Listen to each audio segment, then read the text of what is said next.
नमस्कार, मैं आयुष शर्मा और आप देख रहे हैं नवतेज टीवी। शिवसेना विवाद के 8 महीने बाद उद्धव ठाकरे को अब बड़ा झटका लगा है। चुनाव आयोग के फैसले के मुताबिक उद्धव ठाकरे शिवसेना के प्रमुख नहीं रहेंगे। आयोग ने शिवसेना का सिंबल और पार्टी की चाबी एकनाथ शिंदे को सौंप दी है। आयोग के आदेश के तुरंत बाद एकनाथ शिंदे ने शिवसेना की चुनाव चिन्ह धनुष बाण को अपनी ट्विटर प्रोफाइल पर लगाया। चुनाव आयोग के आदेश के बाद उद्धव ठाकरे ने शनिवार को मातोश्री में विधायकों, सांसदों और पार्टी के पदाधिकारियों के साथ मीटिंग की। बैठक समाप्त होने के बाद उद्धव ने समर्थकों से भावुक होते हुए अपील की कि महाशिवरात्रि से पहले मेरा धनुष बाण चोरी हो गया है। आप सभी जनता के बीच जाएं और उन्हें ये बात बतलाएं कि उद्धव ठाकरे ने चुनाव आयोग के आदेश को लोकतंत्र की हत्या करार दिया है। उन्होंने कहा कि प्रधानमंत्री लाल किला से ऐलान कर दें कि लोकतंत्र का अंत हो गया है। ठाकरे ने समर्थकों से कहा कि भगवा ध्वज को फिर से लहराने के लिए गली गली जाइए। उद्धव ठाकरे ने संकेत दिया कि वे अब मशाल को ही आगे पार्टी का सिंबल बनाएंगे। शिवसेना विवाद में 3 बड़े बयान। चुनाव आयुक्त इस तरह का फैसला देकर राज्यपाल बनाना चाहते हैं। बीजेपी ने संवैधानिक संस्था को गुलाम बनाकर रखा है और कोई गुलाम ये तय नहीं कर सकता है कि ये शिवसेना किसकी है। इंदिरा गांधी के साथ भी ऐसा ही हुआ था, लेकिन इंदिरा ने फैसले को स्वीकार किया। जब कोई फैसला आ जाता है तो उसे चर्चा नहीं करनी चाहिए, इसे स्वीकार करें या नया चिन्ह लें। पुराना चिन्ह खोने से कोई फर्क नहीं पड़ेगा। हम एक नया चिन्ह लेकर जनता के दरबार में जाएंगे और एक नई शिवसेना खड़ी करके दिखाएंगे। चुनाव आयोग से जाकर पूछिए कि राजनीतिक दल की परिभाषा क्या है। यह शिवसेना को खत्म करने की साजिश है। चुनाव आयोग के 3 सदस्यों की कमेटी ने 77 पन्नों के आदेश में कहा है कि शिवसेना का संविधान अलोकतांत्रिक है। आयोग ने कहा कि 2018 में शिवसेना ने संशोधित संविधान की प्रति चुनाव आयोग को नहीं सौंपी थी। इसकी वजह से दस्तावेज को और अधिक लोकतांत्रिक बनाना था। आयोग ने कहा कि शिवसेना को निजी जागीर बनाने के लिए ये संशोधन किया गया था और उद्धव ने बिना चुनाव कराए अपनी मंडली के लोगों को पदाधिकारी बना दिया।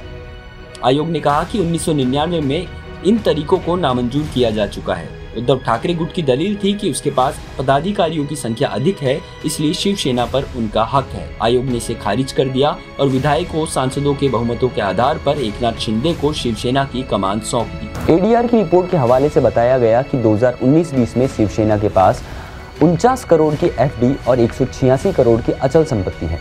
अब एकनाथ शिंदे जिसे कोषाध्यक्ष बनाएंगे, उसके हस्ताक्षर से इन पैसों का संचालन होगा। यानी शिवसेना के हाथ से चाबी जाने के बाद ये सबसे बड़ा नुकसान उद्धव ठाकरे को पैसों का होगा।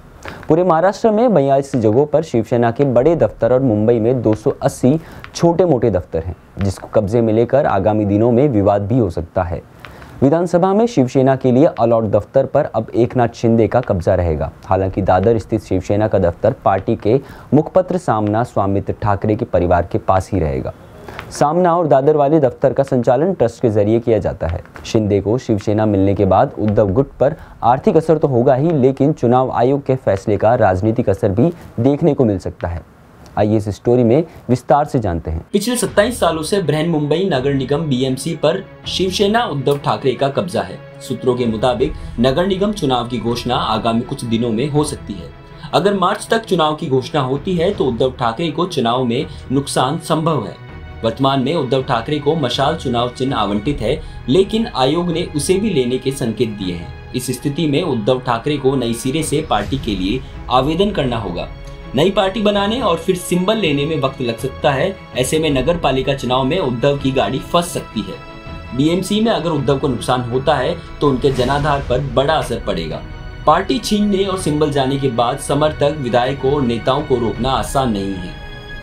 शिंदे के पास अब करीब 13 विधायक ही बचे हैं और सिंबल जाने के बाद इन विधायकों की सदस्यता पर भी खतरा मंडराएगा।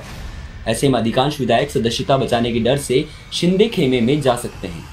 वहीं सांसदों को भी रोकना मुश्किल है। चुनाव आयोग के फैसले से उद्धव के लिए अपने पास बचे विधायकों और सांसदों को भी रोकना मुश्किल हो सकता है।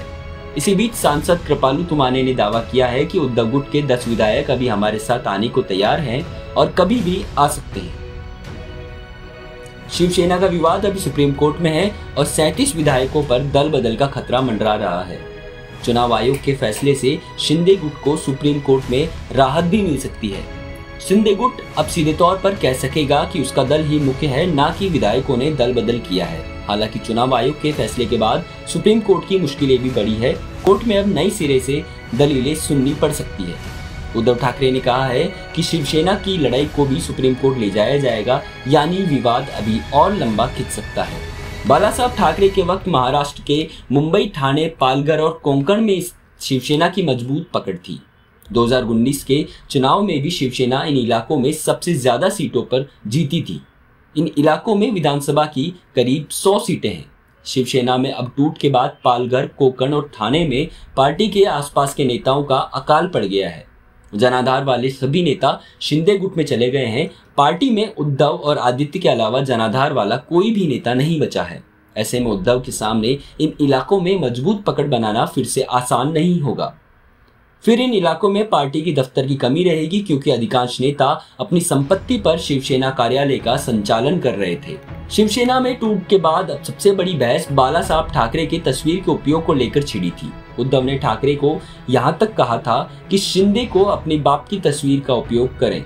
शिवसेना में टूट के बाद सबसे बड़ी बहस बाला साहब ठाकरे के तस्वीर के उपयोग को लेकर छिड़ी थी। उद्धव ठाकरे ने यहाँ तक कह दिया था कि शिंदे को अपने पिता की तस्वीर का उपयोग करना चाहिए, न कि दूसरे के पिता की।